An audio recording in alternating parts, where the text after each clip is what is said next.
Hello! In this video, we're going to go over how you can create characters and weapon models using AI. For example, I created this frog character which has a sword using a 3D model AI generator.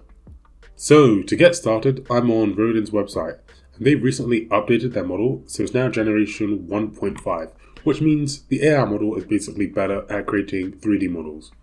So we have our standard text input. I can either basically type in an input and then it will generate a 3D model for me.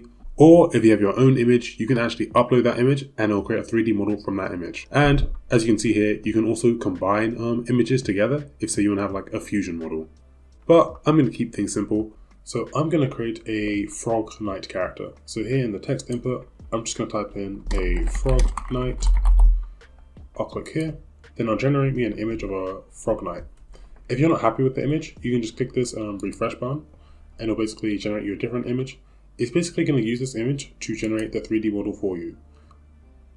Okay, so I think I'm happy with this one. So I'm just going to click here and then I will generate a 3D model based off this image.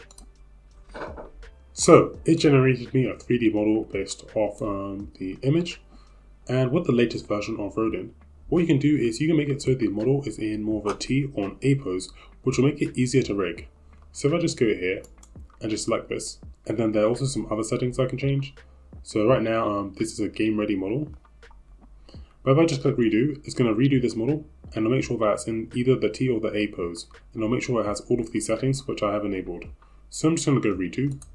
Okay, so it's redone my model and you can see it's in the T pose. This will make it easier to rig. Once you're happy with the model, you can just go confirm and it'll generate your 3D model.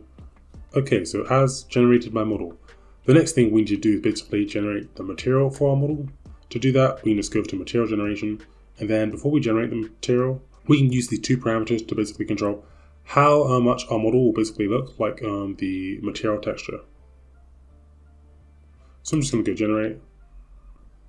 Okay, so I have generated the materials for my 3D frog character model. I'm pretty happy with this, so I'm just going to go confirm. Okay, so it's now generated the material for my model. The next thing we can do is download this model. I'm just going to make this an FBX and then go download. Okay, so I'm on mix mode. I'm just going to go to upload character and find where my frog model is. Okay, so my model's in mix mode. Next, I'm just going to go next here. I'll place this where my character's chin is. I'll place this where my character's wrists are, and so on. I'm also for the skeleton, I'm going to make it no fingers. You can basically change this, but I'm just going to make it no fingers just to be safe. Okay, so I've now rigged my model. I'm just going to go download to download it, and I'll download it in the T pose. Then just look for a simple idle animation of your character. So something like this should be fine. I'll download this, and when we download this, we can download it without skin just to save a bit of space. Then I'll look for a walking animation. So something like this should be fine. And for the walk animation, just make sure it's in place.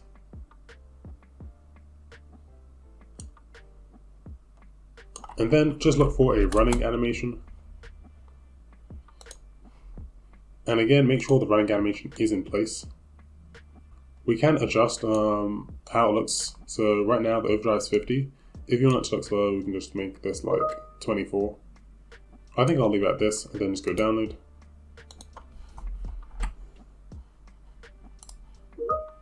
Okay, once you've downloaded the rig and the animations for your model, open up your Unreal Engine project.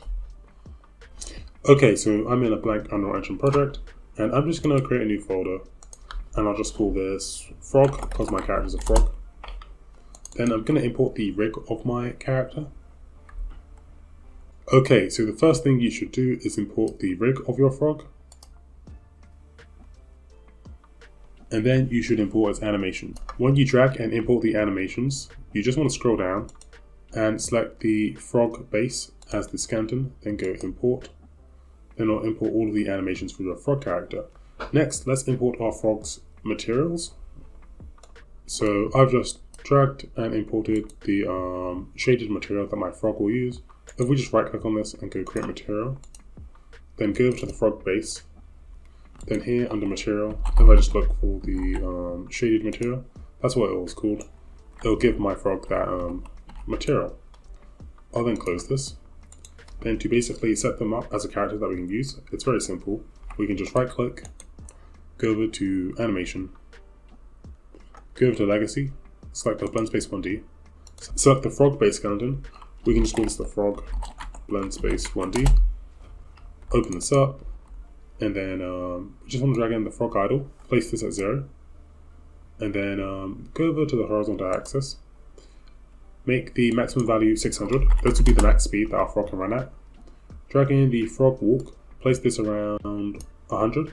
If you click control, it'll basically preview the animation of how a frog will look when they're at a speed of around 140. Then I'll drag in the frog run, place this all the way at 600. If I press control, it'll preview how my frog will look when they're running at a speed of 600.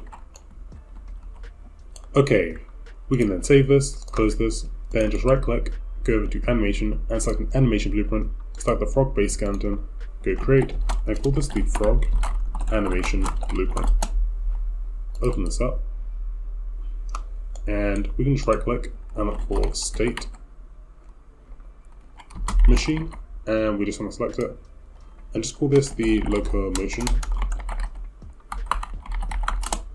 Connect from here into result, head inside here, and then go over to the asset browser, drag in the frog blend space 1D, connect from here into here, then double click, right click on this and go promote to variable and call this speed.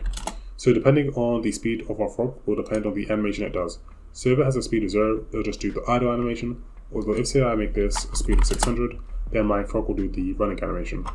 In order to basically calculate what speed my frog should run at, let's go over to the event graph, and we just want to go over to try get pawn owner, because it's supposed to get the owner of whatever is using this animation blueprint. We want to make sure that it is valid, and then if it is valid, we just want to drag off here and look for get velocity, and then this will basically give us the speed of the character. Then from the get velocity, we can look for vector length, and then this will basically tell us the speed of our character. We can then just drag in the speed variable, set it, and then connect this into here, and from is valid into here, then just go compile, close this, and if I go over to the third person blueprints, and over to the third person character, I'm in the third person template. If I go to the viewport, I'll just replace this with my frog base, and then I'll change the animation blueprint to be the frog animation blueprint. And if I just go compile, close this, and then I go play, I'll start my game off as this frog character, and then you can see I can, then when I move, we can see I'm doing my running animation. And just like that, I've used AI to basically create a simple frog character. They also told me that the AI has improved in basically making things like hard surfaces and sharp edges. So to help showcase this, I'm going to create a 3D model of a sword, which I'm going to give to my frog character. So here in the text input, I'm just going to type in sword. Okay, so I think this is a pretty good image of a sword, so I'm just going to go with this one. And go generate. Okay, and it's generated me the 3D model of my sword, and I think it looks pretty good. Next, let's generate the material for the sword. And then for the model, I'm going to select FBX and then just download this. I've headed back to my Unreal Engine project, and I'm just going to create a new folder called sword. And then I'm just going to import the sword model with this material into this folder. And then to give this to my frog character, I'm just going to go to my frog, go over to the skeletal mesh, and let's select the skeleton. And look for your character's hand bone. So for me it's here, and just right click, go add socket. I'll just call this the sword socket. I'll right click and go add preview asset and look for the sword that I just imported.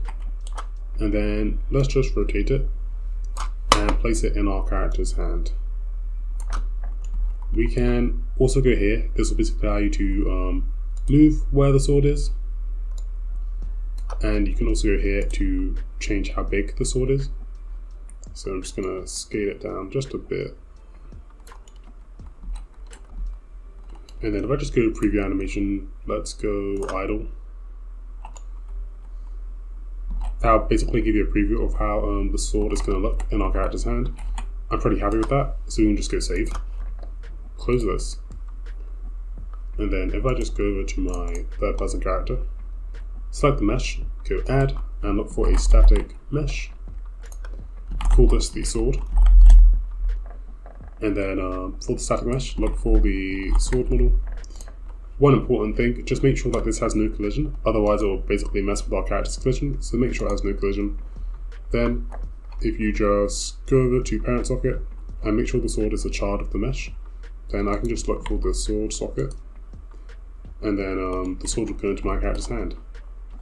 And if I just go compile, close this, and go play, AI has generated us a model of this cute frog with a sword, which is pretty cool. Maybe I need to adjust the animation because the sword goes through my character's head. But other than that, I think it looks pretty good. And just like that, we've used AI to basically create a character and also a sword model.